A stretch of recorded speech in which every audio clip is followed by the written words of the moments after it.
10, 9, 8, 7, 6, 5, 4, 3, 2, 1. Hallelujah! Hallelujah! Hallelujah! Yes! Hallelujah! Magandang umaga po. Magandang umaga po sa bawat isa.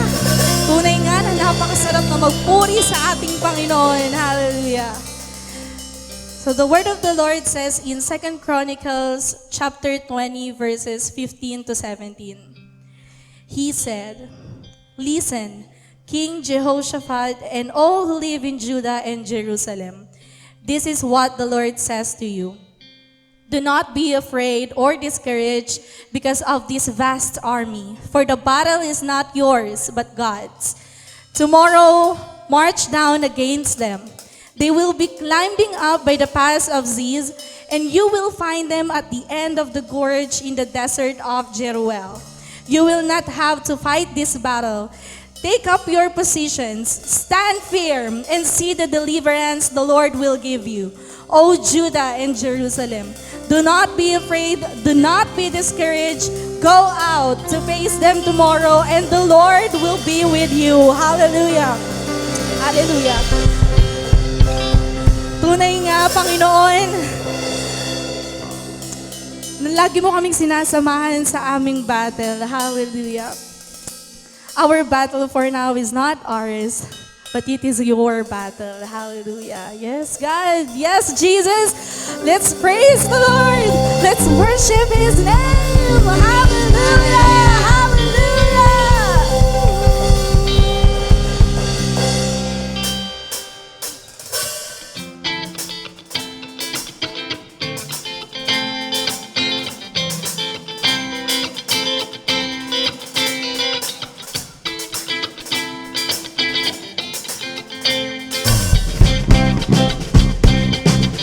Sing what? Whoa, whoa, whoa, whoa,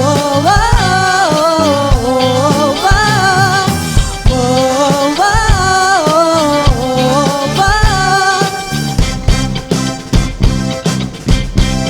God is fighting for us. God is on our side. He has overcome. Yes, He has overcome. We will not be shaken. We will not be moved. Jesus, you are here. Whoa. Hallelujah. Yes. The Lord is with us.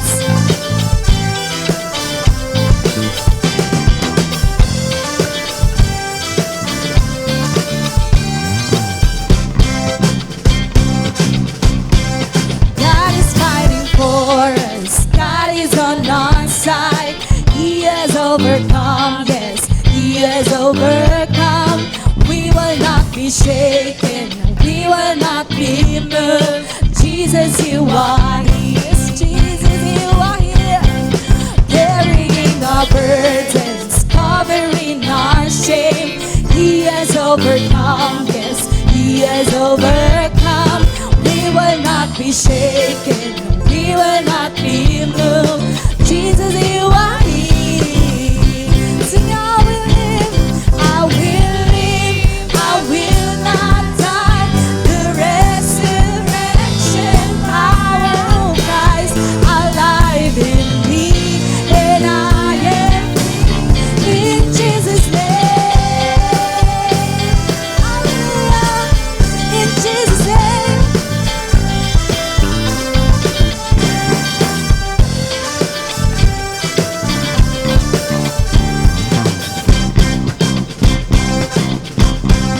Carrying our burdens, covering our shame. He has overcome. Yes, He has overcome. We will not be shaken. We will not be moved. Jesus, you are here. Sing, I will live. And I will live. I will not die. The resurrection power of Christ alive in me, and I am free in Jesus' name.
shout it out, shout it out. We will shout it out, Lord. We will shout it out. For you are fighting for us. God is fighting for us. Hallelujah. We will never stop praising your name, oh God.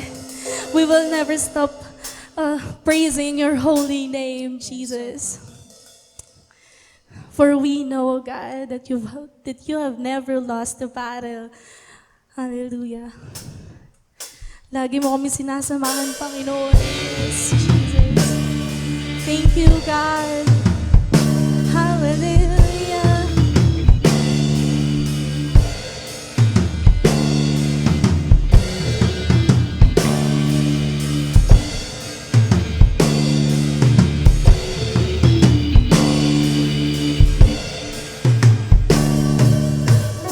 Miracles when you move, such an easy thing for you to do. Your hand is moving right now. You are still showing up at the tomb of every Lazarus. Your voice is calling me out right now. I know you're able. My God, come still again. You can do all things, Jesus. You can do all things but fail. 'Cause you've never lost a battle. No, you've never lost a battle. I know, you never will. Yes, you never will.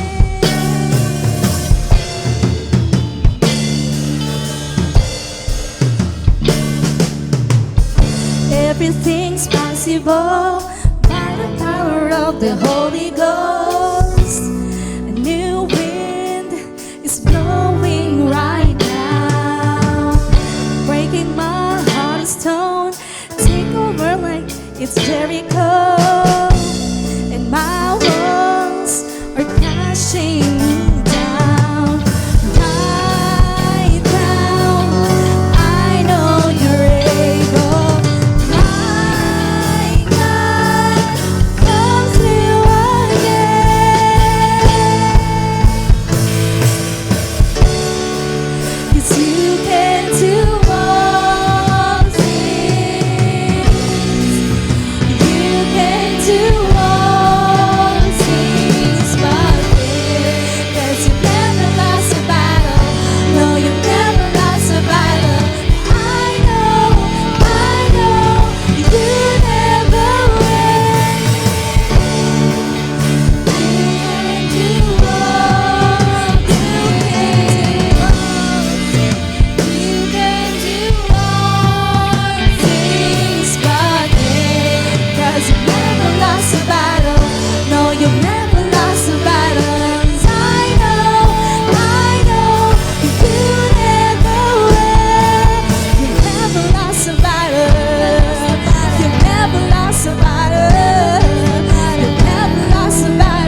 Mapagpalang gabi po sa inyong lahat.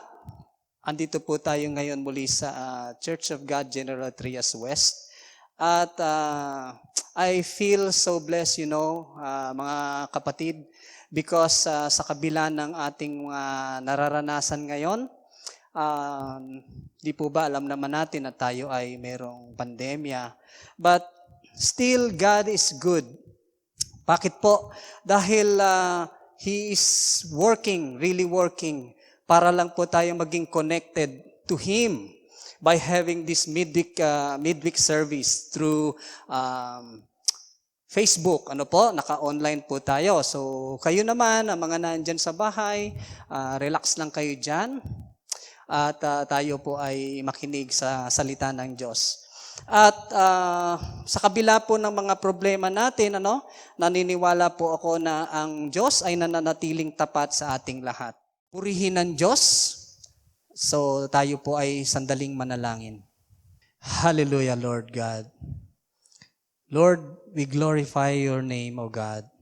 And we want to thank you for giving us this privilege to have this midweek service using the technology of online through Facebook and social media. Lord, salamat Panginoon sa gabing ito na kami ay iyong katatagpuin, Panginoon. Lord, we want to hear your voice at sa bawat makikinig ngayon sa gabing ito, ay hipuin mo po, Panginoon, ang aming mga puso, Panginoon. Baguhin mo po, Panginoon, ang aming mga buhay through your words, O God. At ikaw, Panginoon, ang siyang aming maitaas. Nawa, Panginoon, ay ibaba mo po, Panginoon, sa amin ang iyong Holy Spirit upang ang iyong presensya, ang siyang aming maranasan at maramdaman ka namin sa gabing ito, Panginoon. Bilang iyong abang lingkod, gamitin mo lamang po ako bilang iyong instrumento at maging daluyan ng iyong mga mensahe na aming maririnig sa gabing ito. Muli, Panginoon, linisin mo po ang aming mga puso't kaluluwa upang maging marapat kaming makinig sa iyong mga banal na salita. Maraming salamat sa iyo, Panginoon naming Diyos Ama. Tinataas namin lahat sa iyo ang kapurihan at pagdakila sa tanging pangalan lamang ng iyong anak na si Jesus. Praise the Lord! Sa gabing ito, gusto ko lamang sabihin sa inyo na ikaw, katulad ko rin, tayo po ay mga tao lamang. And it's normal for us to have problems, no? Nakaka-encounter naman lahat ng tao ng problema. Actually, it's normal pa nga na ang lahat ng tao ay makaranas ng problema. At hindi pa nga normal ang isang tao kung sasabihin mo na ikaw ay walang problema. It is more normal for every human being to encounter problems or difficulties in life. So, sino po ba sa atin ang walang problema? And I'm sure, walang magtataas ng kamay sa inyo para sabihin, ako, wala akong problema. Di po ba? So, this is you, no? As a human being, iba't ibang mga problems ang ating mga nai-encounter. Di po ba? So, what are those kinds of problem na normally na nararanasan natin sa buhay? First, is this, financial problem. Yan, it's very common. Kapag merong nagtanong sa'yo, kapatid, anong problema mo? Diba, usually sasabihin, pera. No? Financial problem, yan yung pumapasok dito yung ikaw ay broke. No? Lalo na sa mga panahong ito. Usually, merong mga nawalan ng trabaho at ngayon ay kasalukuyan na pinoproblema mo yung saan ka kukuha ng pambayad sa mga bills at yung mga other expenses mo pa na araw-araw mong dapat pagkagastusan. So, andyan yung tinatawag nating financial problem. And what else? Second, is family, no? Family problem.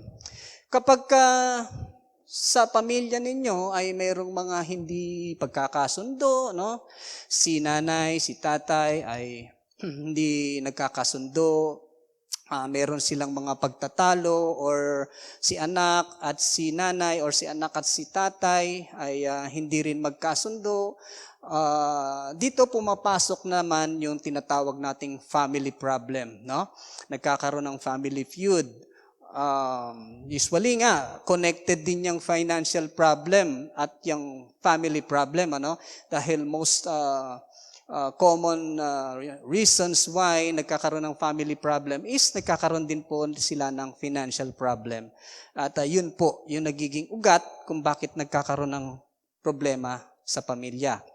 Thirdly, ayan po, emotional. Kapag ikaw ay nagkakaroon ng mga ganitong problema, no? Financial, family problem, normally, affected ni rin yung emotions mo dyan. Diba? So, ito na yung nagkakaroon ka ng kalungkutan, pag-iisip, no? So, nababalisa ka, yan na yung tinatawag nating emotional problem. And what else? Health. Yan. So ito po yung very, very familiar tayo sa ngayon. Especially now na tayo ay dumadanas nitong pandemic na to, which is COVID-19. Ano po? Madami po ang mga tinamaan yung health nila. Nagkaroon sila ng sakit, and hindi lang po yung COVID-19, ano?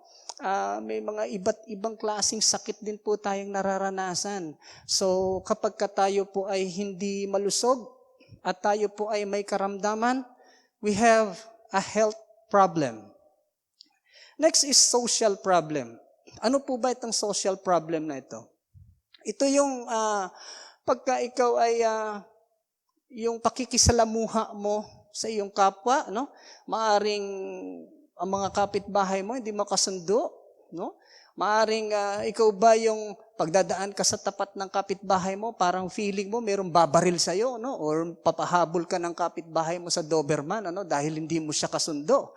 So, social problem is yung pakikipagsalamuha mo sa iyong mga katrabaho, sa iyong mga classmates, or sa iyong ka-ministry, no? So yan, baka meron kang problema sa pakikasama, no? That is social problem. What else? Career. Marami po sa panahon ngayon ang naapektuhan po yung kanilang career. Dahil nga nagkaroon ng ganitong crisis, ano po? Marahil ay may mga nagkaroon ng demotion sa trabaho, or totally nawalan ng trabaho, or nalulugi yung kanyang negosyo, so yung career niya is affected. Now, ito po ay may tuturing ding problem. Next, para naman po sa mga estudyante, academics. So, academics problem.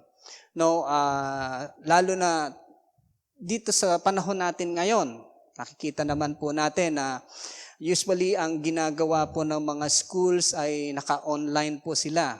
But hindi po lahat ng estudyante ay can afford na magkaroon ng internet sa bahay or magkaroon ng gadget para po sila ay makasabay sa online schooling. So, meron po silang problema academically. Or baka naman meron mga estudyante na may problema sa grades, no? There are failing grades. Or meron ba diyang mga college graduates na ilang take na, naka 4 takes na ng board exam but still bumabagsak pa rin, ano? So, academic problem.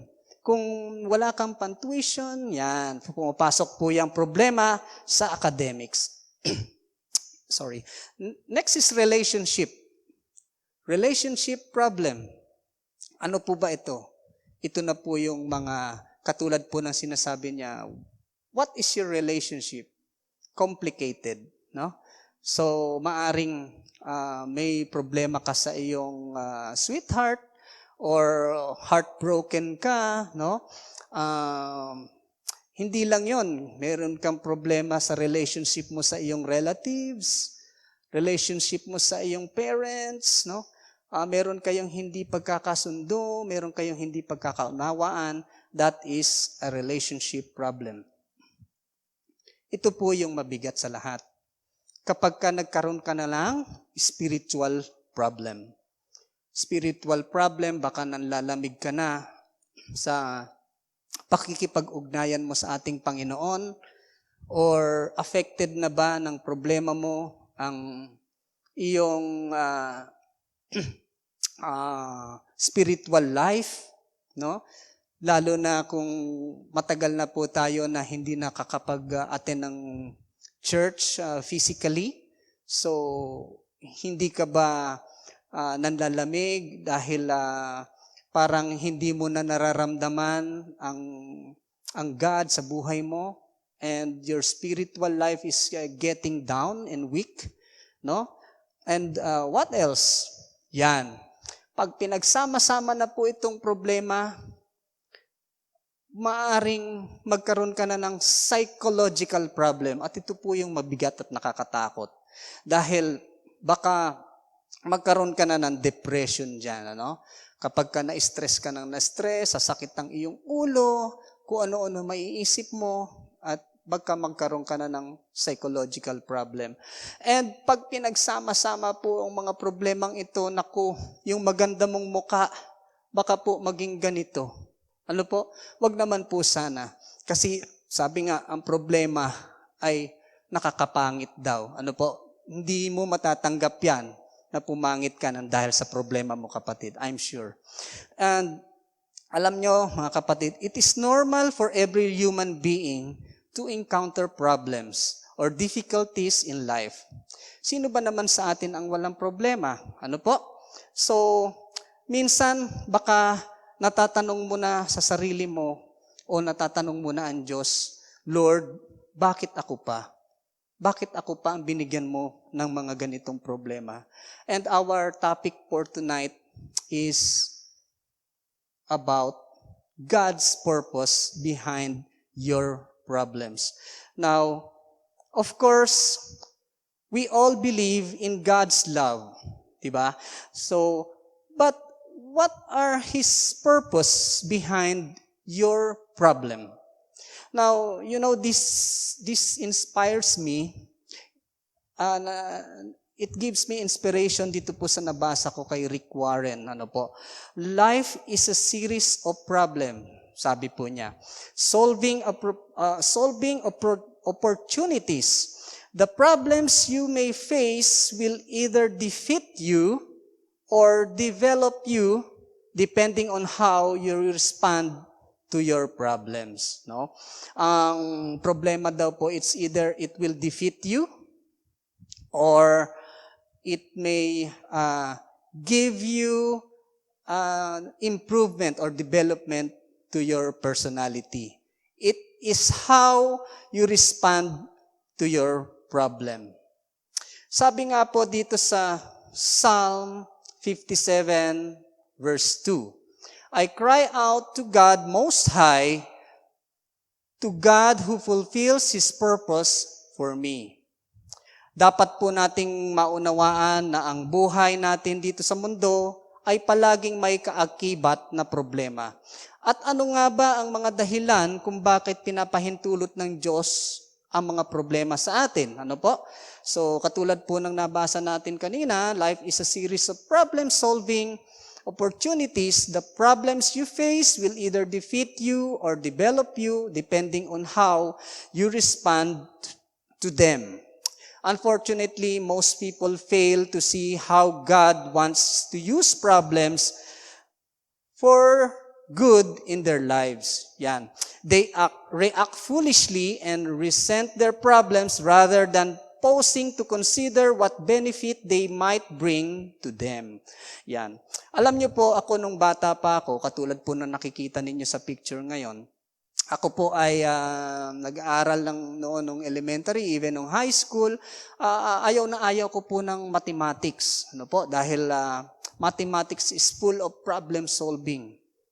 And, you know, I realized na in the end pala, nung problema sa math na yan, ay meron pong solution yan. Di po ba? Mayroon pong tamang answer doon sa kahit na pagkahaba-haba ng mathematical problems na yan, in the end, ay meron din pong solusyon. Kaya lang po, kung minsan, sinusukuan ko yun, nahihirapan ako kasi dahil puro numbers, alam niyo po, hindi ko po talaga talent yung numbers na yan. So, mahirap pong solvin ang mathematical problem. And it's the same thing sa ating buhay, para din po yung subject sa school, no? Bakit ba gustong-gusto ka ng teacher mo na bigyan ng problem solving sa math? Bakit ba gusto niya itong pasagutan sa'yo? Dahil gusto niyang ikaw ay matuto. So sa ating buhay po, ay parang ganyan din po. Ang Panginoon Diyos ay binibigyan po tayo ng problema, but behind those problems ay meron pong kasagutan yan. At gusto po ng ating Panginoon Diyos na solvein ang ating problema, at ito po ay para din po sa ating benepisyo. But take a look at this. Here are 5 ways God wants to use the problems in your life. No? Ano-ano po ba yon? First, God uses problems to direct you. No? God uses problems to direct you. Sabi nga po sa Proverbs chapter 20, verse 30, it says, physical punishment cleanses away evil. Such discipline purifies the heart. Sometimes, it takes a painful situation to make us change our ways. Problems often point us in a new direction and motivate us to change. Alam mo nyo, there is a story, may isang mayamang lalaki na masyado po siyang mapagbahal sa kanyang pera. He is a businessman at successful po siya sa kanyang career at siya po ay mayaman. Siya po ay, sabihin na po nating maramot, at hindi po niya gustong magbigay sa mga kapwa na lalong-lalo na po sa mahihirap. Dahil po, ang kanyang katwiran ay, di magsumikap ka. Dahil ako din naman, kaya ako narating to, ay nagsumikap ako. No? But, sadly, hanggang sa isang araw siya ay naghirap din. No? Nabangkarote yung kanyang trabaho, and that's the time he realized na mali pala yung kanyang ginagawa at masama pala yun. So, dito po sa topic na ito, sinasabi po dito na sometimes binibigyan po tayo ng ina-allowed ng ating Panginoon Diyos ang problema na dumating tayo sa ganitong punto para po tayo ay matuto. Yan. So, God uses problems to inspect you. Yan. God uses problems to inspect you. Dito po, sinasabi po yan sa James chapter 1, verse 2 to 3. Consider it pure joy, my brothers and sisters, whenever you face trials and many kinds, because you know that the testing of your faith produces perseverance. When you have many kinds of troubles, you should be full of joy, because you know that these troubles test your faith, and this will give you patience. Tinitignan ng Diyos ang ating puso, kung hanggang saan ang ating pananampalataya. So baka kasi sabihin nyo na, Brother Derek, ang dami ko nang problema, pero sinasabi pa rin na I can have a pure joy in my heart. Yun nga po, dahil kailangan po ma-realize po natin na tinuturuan po, gusto pong makita ng ating Panginoon Diyos, tinitignan po ng ating Panginoon Diyos yung nilalaman po ng ating puso. Now, thirdly, God uses problems to correct you. God uses problems to correct you. Sabi po dyan sa Psalms 119, 71 to 72, it says, "My suffering was good for me, for it taught me to pay attention to your decrees. Your instructions are more valuable to me than millions in gold and silver." Now, some lessons we learned only through pain and failure. Meron pong isang nanay na sinabi niya sa kanyang anak, "Anak, wag mong hihipuin yung kalan na yan. Mainit yan." Pero yung bata matigas ang ulo, no? Sinubukan niyang hipuin yung kalan nila at napaso po siya. So by that, nalaman niya po na hindi pala tama na hipuin niya yon. Nasaktan siya, kaya po siya ay nadala. Siya po ay natuto. Sometimes we only learn the value of something. For example, our health, our money, or a relationship by losing it. No? Hindi po natin minsan malalaman ang kahalagahan ng isang bagay kung ito po ay hindi mawawala sa atin. For example, yung ating health, no? Kung tayo po ay dating malakas at tayo po ay inabuso po natin ng ating mga kalusugan at tayo po ay nagkasakit, so we lost our health. So doon po lang natin marirealize na napaka-importante pala ng kalusugan natin. And also, money. Kung ikaw ay maraming pera pero you spend it unwisely, masyado kang bulaksak sa pera, no? So naubos ang pera mo, doon mo marirealize, naku, importante pala ang pera.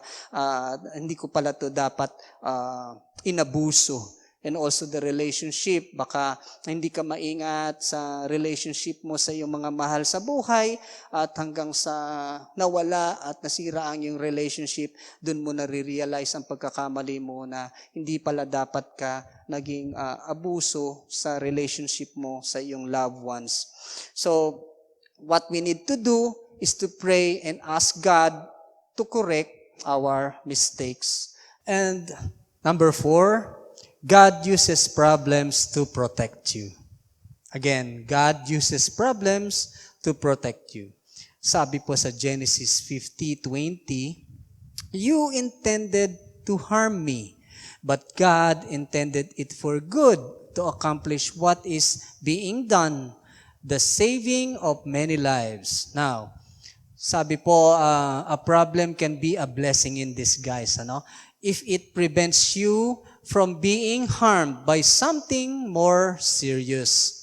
Now, there's a story of a man employed sa isang company.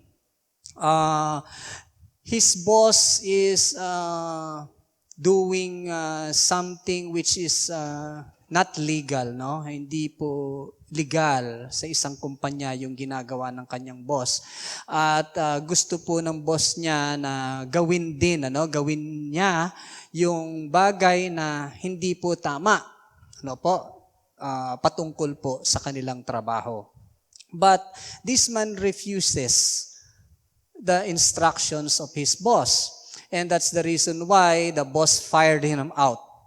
Tinanggal po siya sa trabaho nang dahil dito. And he is now jobless, At dahil nawalan siya ng trabaho, inisip niya na, naku, this is a problem. Wala na akong trabaho. But a year later, nabalitaan po niya na ang boss po daw niya ay nakasuhan. Nakasuhan. Dahil na-expose yung mga illegal na ginagawa nila sa kanilang company.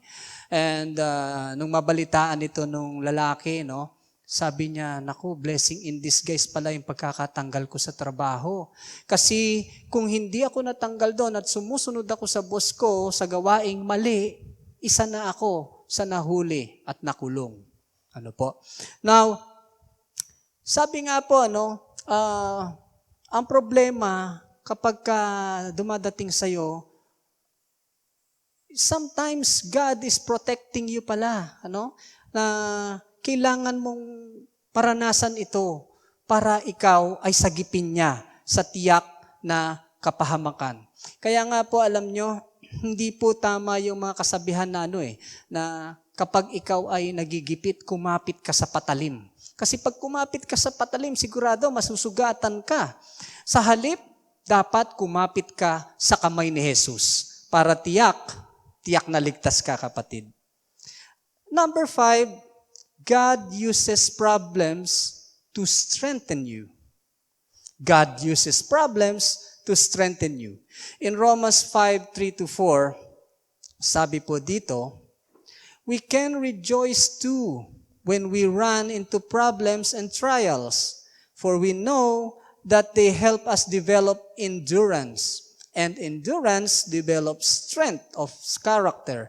And character strengthens our confident hope of salvation.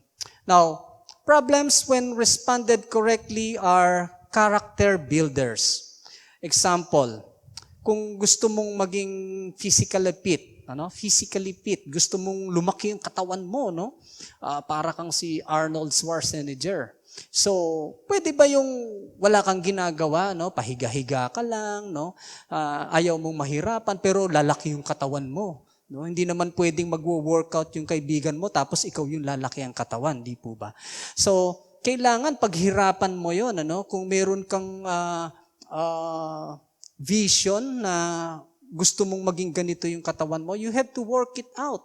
Kailangan mo siyang paghirapan, no? Yun po, sabi nga, if there is no pain, there is no gain. So, kailangan mo na magkaroon ng pain para mag-gain ka. Now, pwede po tayo palang maging masaya kahit na tayo ay dumadaan sa mga problema. Dahil ito ang madalas na nagiging daan upang tayo ay maging matatag. Ang pagiging matatag ang siya namang nagiging daan upang ikaw ay magkaroon ng pag-asa. Yan. So katulad po ng nakikita natin sa larawan, despite all the calamities and hardships we experience in life, Filipinos learn how to smile. Nakikita niyo po ba? Nakasmile sila kahit sila ay mga naka-face mask. They learn to appreciate little things and be hopeful. Yan. So, di ba? Tayo nga po, kahit na tayo ngayon, kasalukuyan ay dumadanas nitong crisis dulot ng COVID-19, pero nagagawa pa rin po naman natin maging masaya, di po ba? At sabi nga po dito sa isang survey, yung Gallup poll survey, Philippines is the 3rd happiest country in the world. Wow! Tayo daw po yung pangatlo sa mga pinakamasasayahing mga tao sa buong mundo. Kasi di ba po ang mga Pilipino, minsan pagka nakikita po natin sa mga news na kino-cover ng mga reporter, di po ba kahit na may mga sumasabog-sabog na dyan sa likod o binabagyo na, pagka ini-interview sila, di ba pakaway-kaway pa sila, di ba pangiti-ngiti. So, ganun po, Filipinos are happy, Lagi po tayong masaya sa kabila ng ating mga nararanasang problema, which is dapat naman po, para hindi po tayo nai-stress. At kung minsan ang problema ay nagiging daan upang tayo ay lumapit sa Diyos at siya naman ay maluwalhati. Yan. Katulad po ng dahil sa dumadating nating mga problema, mas lalo po tayong natuto na tumawag sa ating Panginoon Diyos at magpalapit ng mga pamilya, lalo pang lumapit ang mga pamilya sa ating Panginoon. Katulad po ng ginagawa natin, na dito sa Church of God, families are gathering together every night, 8 p.m. to pray. This is what we call the build an altar. Dito po nagbabanding yung mga pamilya, praying together. So, ito po ay isang magandang practice ng mga pamilya sa kabila po ng mga nararanasan nating problema ngayon. Alam niyo po, meron po akong maikling testimony sa inyo, na kami po ng aming pamilya kasalukuyan ay hindi rin po kami exempted sa problema.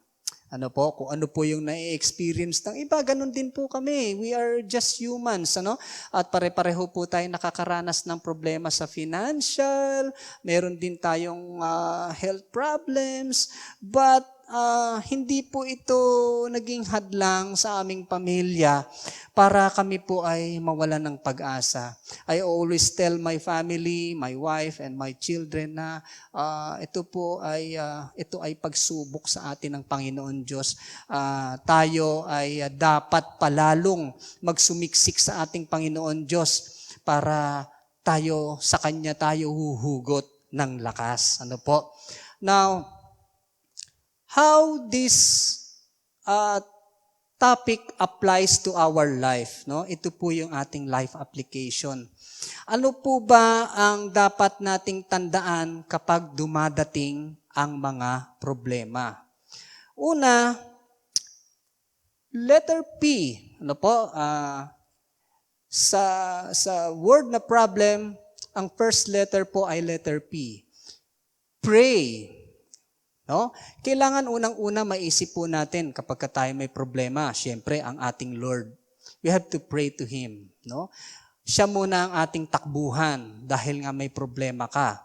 And siya yung nakakaalam kung paano ka makakaraos sa problema mo. And letter R, relax. No? Sasabihin mo, Brother Derek, may problema nga na ako, magre-relax pa ako. So, ano ang gusto mong mangyari? Gusto mo ba ma-stress dahil sa problema mo? So, ibig sabihin, andyan lang naman talaga ang problema eh. So, relax ka lang, kapatid, di ba? At malalampasan mo din yan.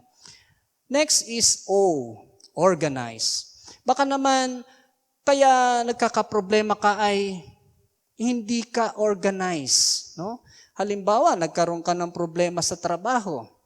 Baka hindi ka organisado sa iyong opisina o sa iyong pinapasukan trabaho. Hindi organize yung mga ginagamit mo sa trabaho. So, kaya ka nagkakaroon ng problema. Or hindi ka organize sa iyong tahanan, sa iyong pamilya. Kaya nagkakaroon ka ng problema. So, you should be organized. And letter B, we should be brave. No? Huwag po tayong matakot. Huwag po natin takbuhan ang problema. Harapin natin ang problema ng buong katapatan. And letter L, learn. Kailangan po tayong matuto sa ating mga nararanasang problema. Hindi po yung andyan na yung problema mo, tapos hindi ka pa rin natuto, naulit na naman, di po ba? So, yun yung sinasabing wala ka ng kadala-dala. Ano po? So, we have to learn. And letter E, enjoy. Wow, may problema na nga ako, mag-i-enjoy pa rin ako. Yes, no? Enjoyin po natin ang problema. Nawalan ka ng trabaho, look for something, no, na to earn a living. Pwede kang magnegosyo or maghanap ka ng ibang bagay na to replace your lost job at enjoyin mo yon. Enjoyin mo yon. Nang sa ganon yung problema mo, kahit dumating sa'yo, nakaka-smile ka pa rin, no? Nag-i-enjoy ka sa buhay. And lastly, letter M, you have to move on. You have to move on. Huwag ka nang paatras, no? Huwag mo nang balik-balikan yung mga pagkakamali mo, no? Kailangan ka nang mag-move on. Are you broken-hearted? No? Move on. No? Marami ka pang pag-asa sa buhay. At yung problema, lilipas din yan. Kung meron kang mga naging problema dati, i-consider mo yon na as learning and you have to move forward. You have to move on. Sabihin mo na lang kapag dumadating ang problema sa'yo, wow, magandang problema yan. Yan. No matter what you do, ang problema ay nandyan lang. So, what we need to do is to pray to God. Sabihin po natin sa ating Panginoon na, God, please strengthen me. No? God may strengthen you so that you can overcome your problem. Sabi nga po dito sa unang Korinto 10:13, wala pang pagsubok na dumating sa inyo na di dinanas ng tao o ng lahat ng tao. Tapat ang Diyos at hindi niya ipinahihintulot na kayo'y subukin ng higit sa inyong makakaya. Sa halip, pagdating ng pagsubok, bibigyan niya kayo ng lakas upang mapagtagumpayan iyon. Yan. So wala naman daw tayong pagsubok na dinaanan na hindi po natin kaya eh. No, hindi naman po malupit ang ating Panginoon para bigyan o pahintulutan tayong magkaroon ng problema na hindi naman natin kakayanin. God loves us, di po ba? Kapatid, balik-balikan mo nga yung mga nakaraang problema mo over the past sa mga nakaraan mong buhay, ano? Hindi ba nalampasan mo na rin naman 'yon? Yung mga sinasabi mo, ang bigat ng problema ko, pero nalampasan mo na, di ba? So, ibig sabihin lamang na kaya mo yung problemang dumating sa'yo. Tanungin kita ngayon, kapatid, ikaw, paano mo ba hinaharap ang mga problema? Ikaw ba yung nagtatampo sa Diyos? At iniisip mo ba na pinabayaan ka na niya o sadyang pinahihirapan ka ng Diyos? Tandaan mo, kapatid, God has beautiful purpose behind your problems. Yan. At sabi pa nga ng ating Panginoong Jesus, "Come to me, all you who are weary and burdened, and I will give you rest." Kapatid, may dahilan ng Diyos sa kabila ng bawat problema natin. At sa bawat problemang yan, sinasabi sa iyo ng Diyos, "Anak, lumapit ka sa akin at bibigyan kita ng kapahingahan." Purihin ng Diyos. So tayo po ay sandaling manalangin. Hallelujah. Dakila naming Diyos, kami po ay nagpapasalamat sa iyo sa gabing ito. Tunay nga, Panginoon, na ikaw ay dakila at mahal mo kami. Salamat, Panginoon, sa iyong mensahe na ipinarating sa amin. Na kami, sa kabila ng aming mga nararanasang mga problema sa buhay, ikaw ay parating na andyan para sa amin. Panginoon, hindi kami magkakaroon ng lakas kung hindi dahil sa iyo. Turuan mo po kami, Panginoon, na maunawaan na sa bawat problema na dumadating sa aming mga buhay, ikaw ay mayroong purpose behind all these problems. Panginoon, guide us always, O God. Hindi kami magiging tagumpay sa aming mga tinatahak sa aming buhay kung hindi dahil sa iyo, O Diyos. We thank you, God, for all the blessings despite all these trials na nangyayari sa amin ngayon. Tinataas namin sa iyo, Panginoon, ang aming bayan, ang lahat ng nakararanas ngayon at dumadaan sa problema dulot nitong pandemic COVID-19. Save us, O God. Pagpalain mo po ang bawat isa. Pagpalain mo kaming lahat, Panginoon. At sa iyo namin ibinabalik ang lahat ng papuri, pagsamba at pagdakila sa tanging pangalan lamang ng iyong anak na si Jesus. May the Lord God bless you and keep you. May the Lord make His face shine upon you and be gracious unto you. The Lord lift up His countenance upon you and give you peace. God bless everyone. Giving is part of worshiping. To all who desire to give, you may give your tithes and offering through online bank transaction. Details are provided below.